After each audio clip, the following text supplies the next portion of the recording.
The soil was cool and dark in my hands, the one place where the world still made sense. At 60, I, Arthur Pendleton, had earned the right to this simple peace. The quiet was broken by the shrill buzz of my phone on the garden bench.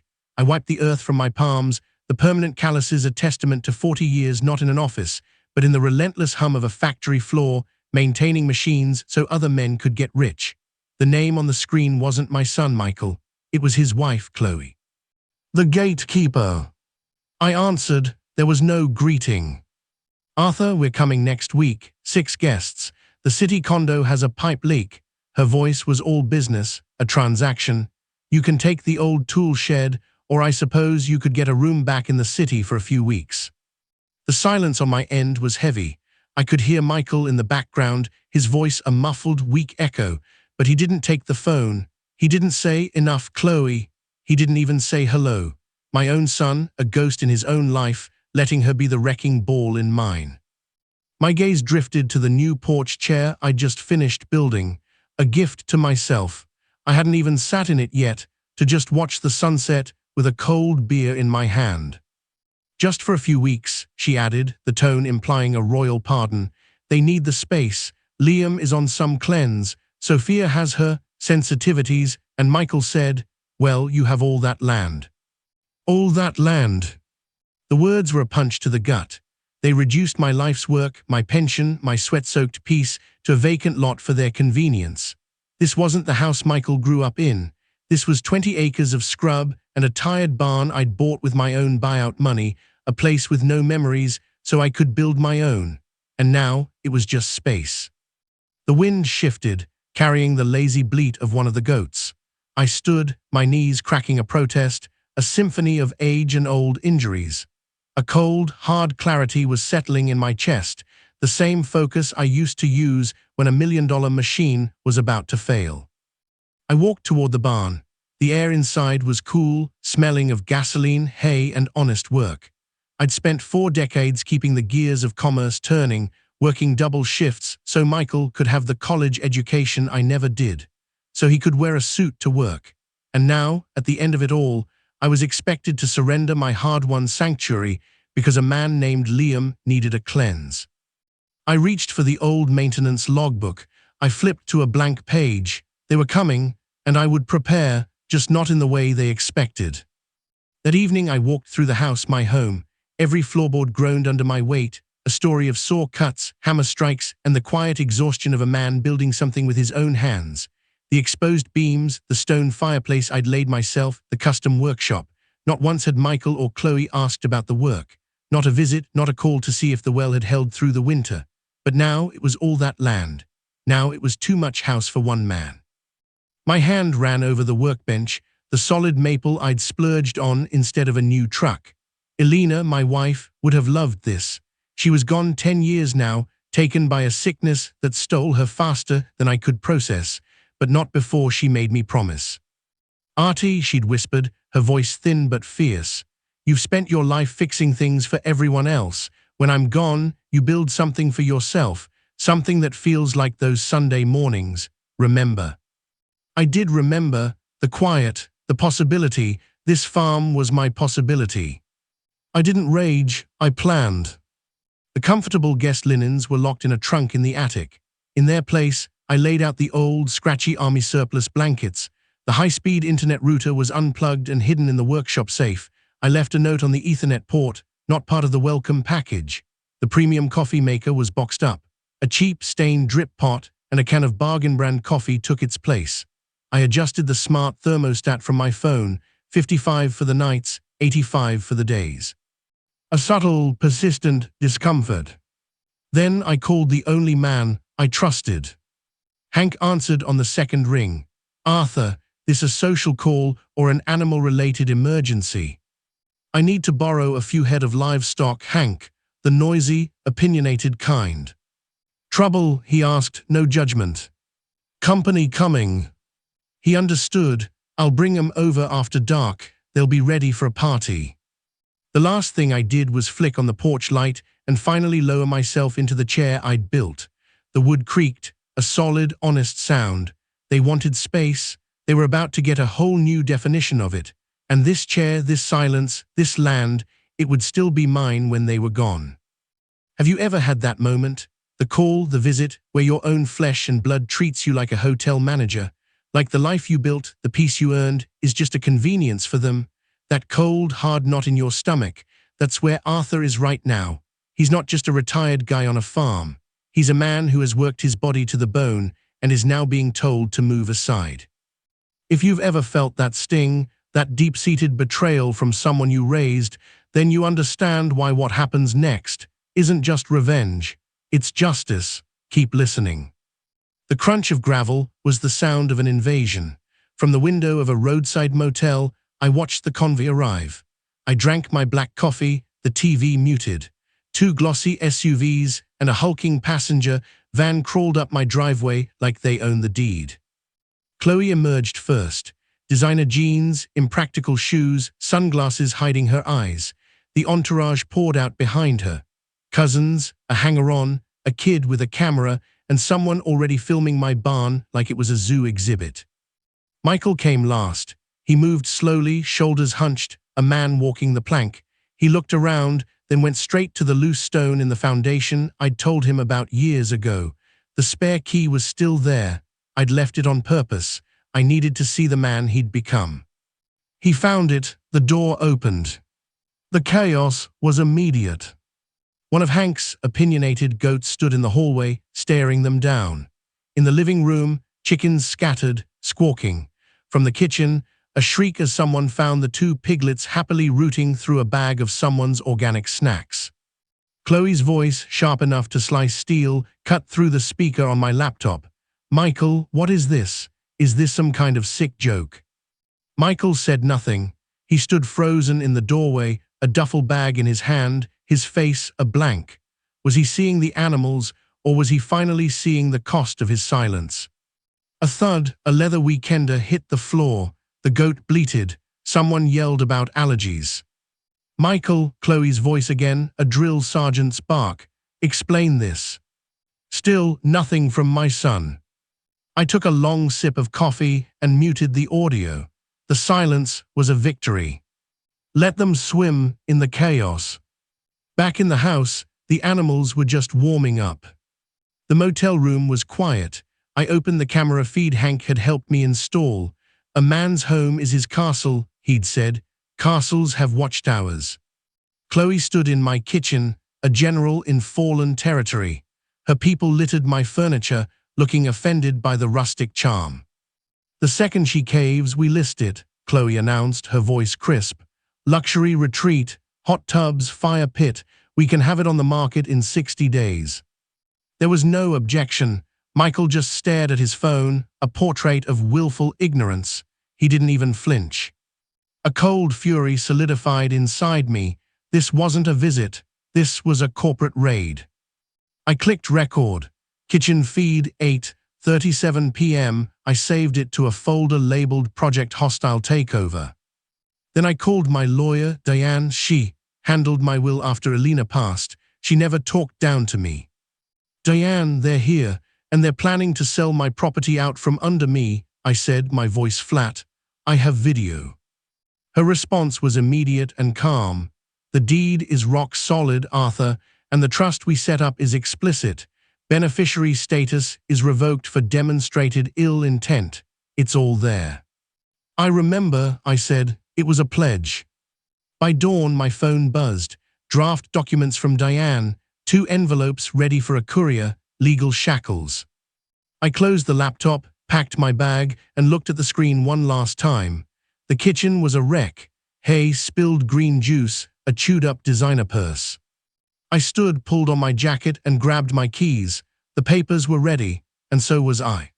I thought of Elena on the drive back, the fire in her eyes if she saw this. She'd been so proud when Michael got his MBA. What would she think of the man he'd become? A man who watched his wife plot to evict his own father. The courier met me at the end of the driveway at noon. I was on the porch, coffee in hand, back straight. He gave me the 2 envelopes, heavy, final, one for Chloe Reeves, one for Michael Pendleton.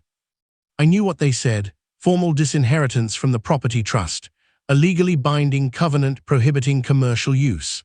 a warning that trespassing for business development would result in swift, maximum legal action. It was backed by my signature, Diane's, and the trust Elena had insisted we create. It was a fortress of paper and law. I placed the envelopes on the entryway table right next to the foundation stone. Poetic. I didn't call, I let the phone ring. I walked through my house, cataloging the damage. A broken phone charger, spilled wine on the floorboards, a piglet sleeping on a cashmere sweater. I didn't clean it. I opened the windows, letting the clean air scour their scent away. I poured more coffee and sat in my chair. I watched the road, waiting for the return of the entitled. They came back in the late afternoon, the cars now dusty, the facade crumbling. Chloe burst out first, her voice a screech before she even reached the porch. "Arthur, what is the meaning of this? Legal documents, after we came all this way to help you." I didn't rise from my chair. "Did you read it?" I asked, my voice low and steady. "Of course I read it. You're cutting your own son out of his inheritance." I took a slow sip. "Heir to what, Chloe? The thing you were planning to sell out from under me." Her face went white. Michael stepped forward, finding his voice. "Dad, what is she talking about?" "The security system, Michael. The one you bought me for Christmas after the Harrisons were robbed. It has audio. It heard every word of your wife's investment strategy." His eyes widened in panic. She recovered, painting on a smile of strained patience. "You're misunderstanding, Arthur. We were just brainstorming. This place is a burden for a man your age. We were looking for solutions." "By turning it into a spa?" I asked, not a hint of a question in my tone. "By making me homeless so your friend can do a cleanse?" "Be realistic," she snapped, the mask slipping. "You can't handle this at 60. At 60. The words hung in the air, an insult. My age made me obsolete. My age made me a problem to be managed. I stood up, my frame still solid from a lifetime of manual labor. "I want you off my property. Now, take your influences and your business plan and get out." Chloe opened her mouth to scream, but Michael put a hand on her arm. "We should go," he mumbled. She ripped her arm away. "No, he can't do this." "Actually," I said, my voice dropping to a near whisper that carried across the porch. "I can, and I have. The papers are filed. You have no claim. When I'm gone, this land goes to the county conservancy. You fight me on this, and the recording of your little board meeting goes public. Let's see how your brand likes that."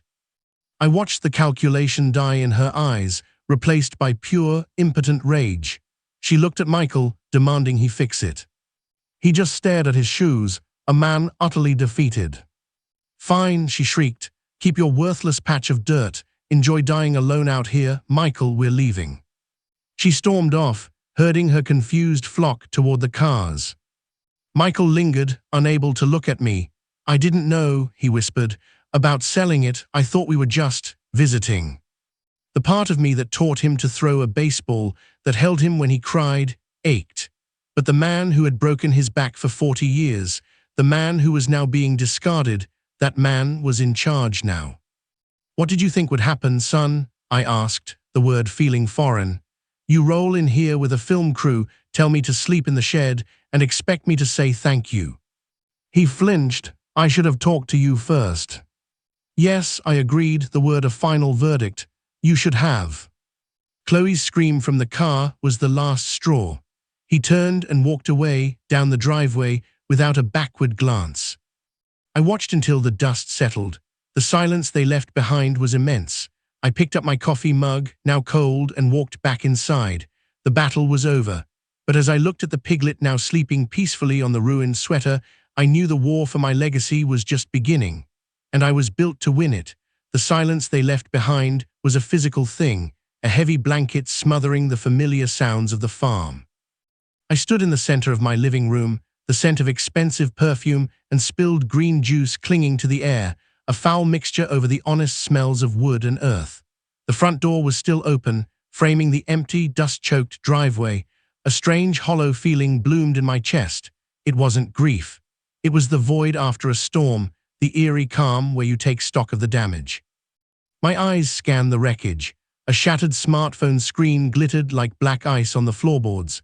One of Hank's piglets was snuffling contentedly at a torn cashmere sweater. Hay was strewn everywhere, mixed with the glitter from some shredded travel pillow. This was the peace they had offered. This was the help they had brought. A cold, methodical rage began to burn away the hollowness. This wasn't just disrespect. It was desecration. I walked to the kitchen, my boots crunching on spilled granola, and picked up the 2 legal envelopes from the table.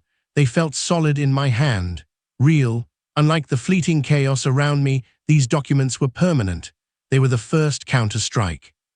The cleanup took the rest of the day and well into the night. I didn't just clean, I purged. Every trace of them was bagged, boxed, or burned. The scratchy blankets were folded and stored. The cheap coffee pot was scrubbed and put away. I worked until my muscles ached and my back screamed, the physical pain a welcome distraction from the deeper, more persistent ache. This was my land, my home, and I would scour it clean of their memory. The next morning, I drove into town to see Diane in person. Her office was quiet, smelling of old books and fresh coffee. She listened as I laid it all out, not just the video, but the feeling of it, the planned betrayal, the casual cruelty. "Arthur, the documents are filed. They are legally binding," she said, her voice calm and certain. "But you need to think about the next layer of defense. Power of attorney, medical directives. We need to ensure that if anything happens to you, the chain of command is crystal clear and does not lead back to Michael." The suggestion was a cold splash of reality. They had planned to flip my property. How far would they go if backed into a corner? "Do it," I said, my voice gravel. "Lock it all down." I spent the afternoon in that office, signing papers that felt like they were building a fortress around my life. When I left, I felt both heavier and lighter. The weight of the legal machinery was immense, but the burden of uncertainty was gone. Back at the farm, the true work began. It wasn't enough to have legal walls. I needed physical ones. Hank came over with his truck and a knowing look. We didn't talk much. We just worked.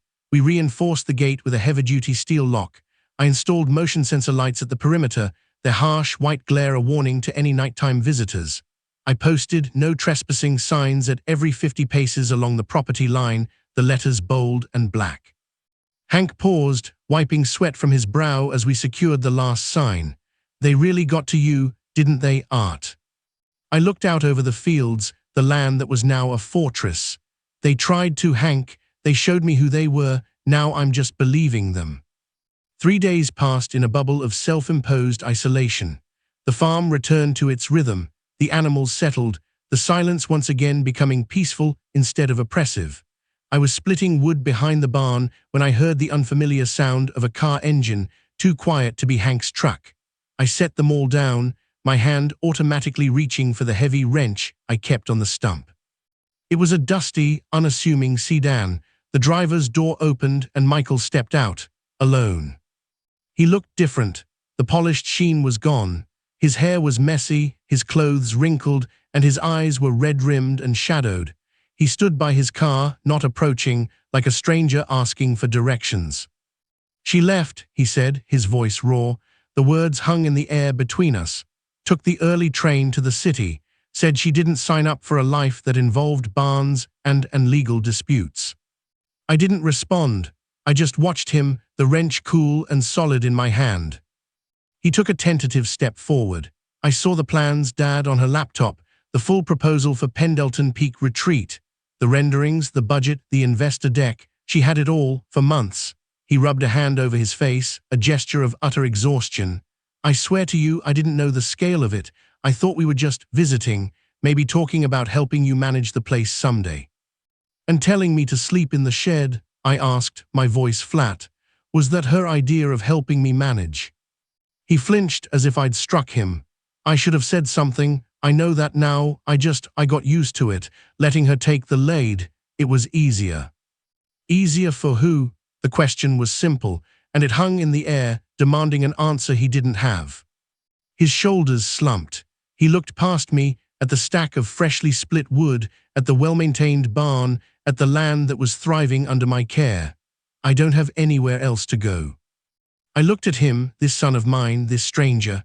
I saw the ghost of the boy who loved building model airplanes, now buried under a decade of bad decisions and weak character. The anger was still there, a hot coal in my gut, but beneath it was something else, something older and more stubborn. I didn't offer comfort. I didn't offer forgiveness. I pointed the wrench toward a pile of unsplit logs near the woodpile. "You want to stay? The axe is in the shed. Start there." He stared at the logs for a long moment, then at me. Then, without a word, he walked to the shed, found the axe and set to work. The sound of the blade biting into wood was choppy, unpracticed, but it was a sound of work, a sound of effort. I watched him for a few minutes, the city boy trying to find his rhythm with a tool his grandfather had taught me to use. Then I turned and went back to my own work. We didn't speak for the rest of the day. He didn't ask for a room, he didn't ask for food. As dusk fell, I saw him hauling water to the animals, his movements clumsy but determined. He'd found the chores that needed doing without being told. When I went inside to make dinner, I made enough for two. I left his plate on the counter. He came in later, ate in silence, and washed his own dish before disappearing back outside. He slept in the barn that first night. I didn't stop him. A new, strained routine established itself. He worked. I worked. We moved around each other like planets in a shaky orbit, held together by a fragile gravity of shared space and unspoken history. He was slow to learn, his hands soft, but he didn't quit. The blisters formed, burst, and calloused over. He didn't complain. A week after he'd returned, I found him in the barn, staring at a framed photo he'd dug out of a box. It was of me and his mother, Elena, standing right where the barn was now, nothing but a field of dreams behind us. He looked up, his expression unreadable. "She was so young," he said, his voice quiet. "She was tough," I corrected. "Tougher than me most days. She's the one who saw this place first, said it had good bones." He set the photo down carefully. I remember her being loud, always laughing. "She was," I said, the memory a sharp, sweet pain, "until she got sick. Then she was quiet, but just as tough." He was silent for a moment, running a finger over the dusty glass of the frame. "I'm sorry, Dad." The words were simple. They weren't enough to bridge the chasm of years, but they were the first stones thrown across it. I gave a single, slow nod. Acknowledgement, not absolution. The real test came under the bruised purple sky of a gathering thunderstorm. The wind picked up, howling around the eaves, and the first fat drops of rain began to fall. We were both inside when we heard the sharp crack, followed by the panicked squeal of an animal. We reached the door at the same time. The old oak limb, weakened by age, had sheared off and crashed down on the chicken coop, splintering the roof and trapping several of the hens inside. "I'll get the tarp and the saw," I yelled over the wind, already turning toward the workshop. Michael's hand shot out and grabbed my arm. It was the first time he'd initiated contact since he'd returned. "No, you direct, I'll do it." I looked at him, at the rain already plastering his hair to his forehead, at the determined set of his jaw. The boy was gone. In his place was a man, scared maybe, but willing to stand his ground. I saw a flicker of myself in his eyes, a flicker of his mother. I nodded. "The heavy-duty tarp is in the workshop. The battery saw is on the charger. Be careful of the live wires near the back." He was gone into the lashing rain before I finished speaking. I followed, holding a powerful flashlight, the beam cutting through the gloom. He worked with a frantic, focused energy, hauling the heavy tarp, wrestling it over the broken beams to create a temporary shelter from the downpour. Then he took the saw. The high-pitched whine cut through the storm's roar as he began methodically cutting away the branches pinning the coop door. His hands, once so soft, were sure on the tool. It took us over an hour in the driving rain. We got the hens out, scared but unharmed, and moved them to the safety of the barn. We were both soaked to the bone, covered in mud and bits of leaves. Standing in the shelter of the barn, breathing heavily, he looked at me, water streaming down his face. "Did we get them all?" he asked, his chest heaving. "We got them all," I confirmed. He nodded, a single, sharp dip of his chin, and then a slow, exhausted smile touched his lips. It was the first real smile I'd seen from him in a decade. It was Elena's smile. That night I didn't leave a plate on the counter. I set two places at the small kitchen table, When he came in, clean and tired, he saw it and paused. He didn't say anything. He just sat down. We ate the simple stew in a silence that was no longer strained, but comfortable. The storm had passed, outside and in. The next morning I was up before dawn as usual. I put the coffee on. When it was ready, I poured 2 mugs black. I carried them out to the porch and set one on the railing next to my chair. The sky was just beginning to lighten, painting the world in shades of grey and blue. A few minutes later, the screen door creaked open. Michael stepped out, pulled on his boots, and saw the waiting mug. He picked it up, took a sip, and leaned against the railing, looking out at the land he had once dismissed. "Need to fix that hinge on the north pasture gate today," I said, not looking at him. "I saw that. I'll get to it after I feed the animals," he replied. The sun crested the ridge, spilling golden light across the fields. It was going to be a clear day. We drank our coffee in silence, a father and a son, watching the sun rise on a farm that was, for the first time in a long time, truly a home. The war was over. The peace that followed was hard-won, scarred, and stronger for it.